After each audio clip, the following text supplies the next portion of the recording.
जय हिंद।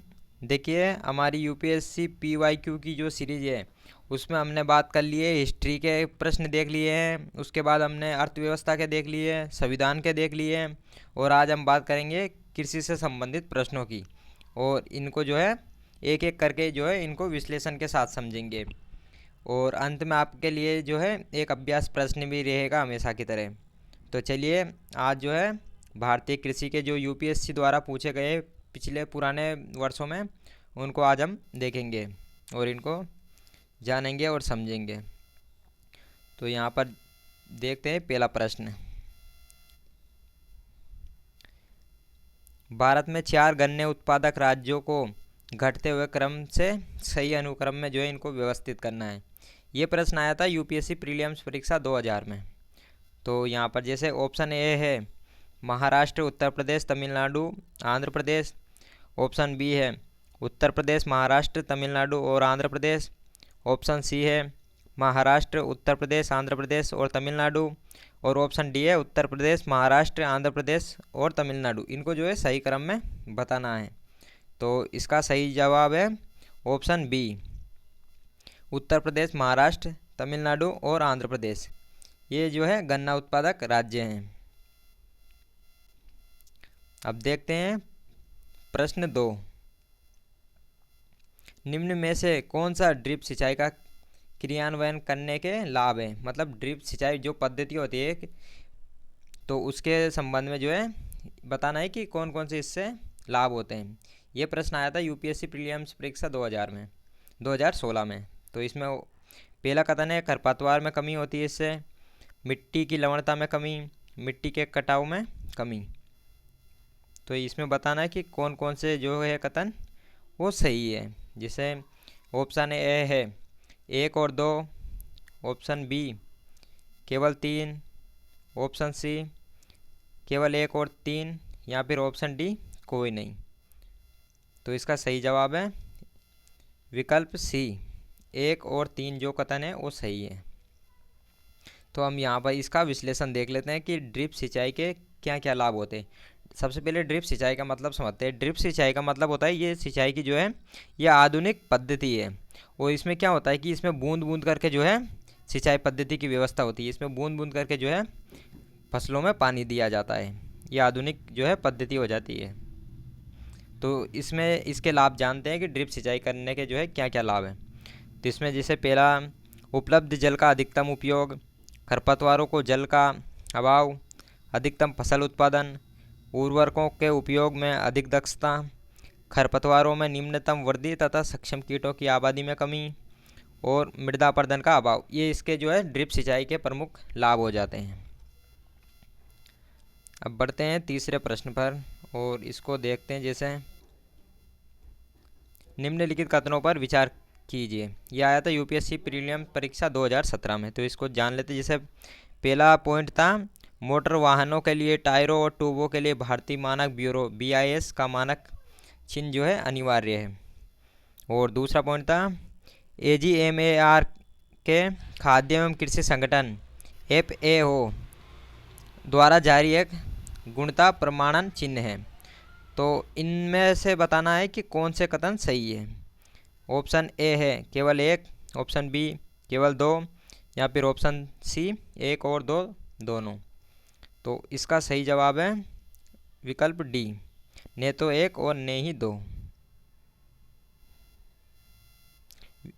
सॉरी, यहाँ पर जैसे ऑप्शन डी है ने तो 1 और ने ही 2। तो इसका सही जवाब आएगा ऑप्शन ए, केवल पहला कथन जो है सही है।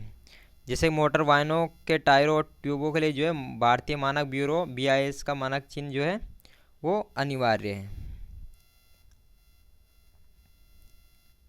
पहले जैसे इसके बारे में कुछ जानते हैं बीआईएस के बारे में। तो इसका पुराना नाम था आईएसआई, इंडियन स्टैंडर्ड इंस्टीट्यूशन।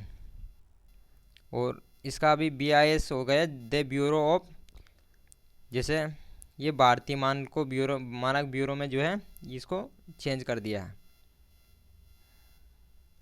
अब देखते हैं चौथा प्रश्न। भारत में दालों के संदर्भ में निम्नलिखित कथनों पर विचार कीजिए। यह आया था यूपीएससी प्रीलिम परीक्षा 2020 में। तो इसमें जैसे पहला पॉइंट था, उड़द की खेती खरीफ और रबी दोनों फसलों में की जा सकती है। और दूसरा पॉइंट था, कुल दाल उत्पादन का लगभग आधा भाग केवल मूंग का होता है।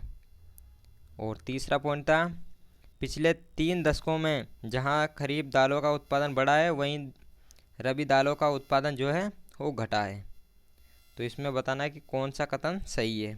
इसमें ऑप्शन ए है केवल 1, ऑप्शन बी केवल 2 और 3, ऑप्शन सी केवल 2, या फिर ऑप्शन डी 1, 2 और 3। तो इसका सही जवाब है ऑप्शन ए केवल 1। अब जैसे उड़द की खेती और रबी की जो है, ये दोनों फसलों के रूप में की जा सकती है। आगे देखते हैं, जैसे खरीफ के दौरान पूरे देश में इसकी खेती की जाती है, जबकि उड़द भारत के दक्षिणी और दक्षिण पूर्वी हिस्सों में रबी फसलों के दौरान ही की जा सकती है।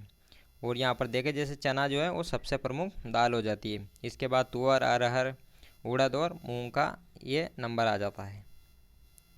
अब देखते हैं अंतिम प्रश्न 5वां।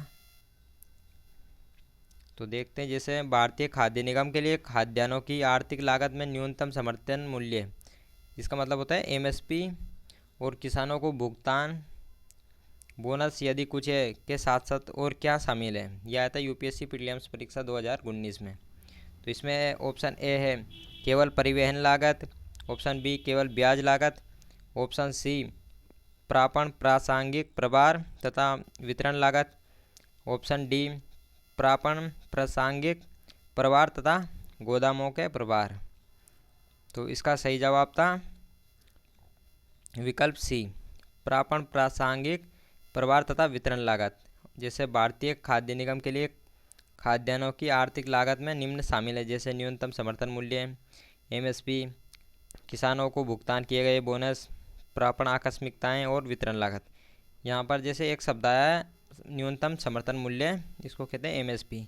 इसमें क्या होता है कि फसलों को बोने से पहले जो है सरकार उन पर जो है एमएसपी लगा देती है, और जो है किसानों का जैसे सही जो है उनका मूल्य मिल जाता है एमएसपी के तहत।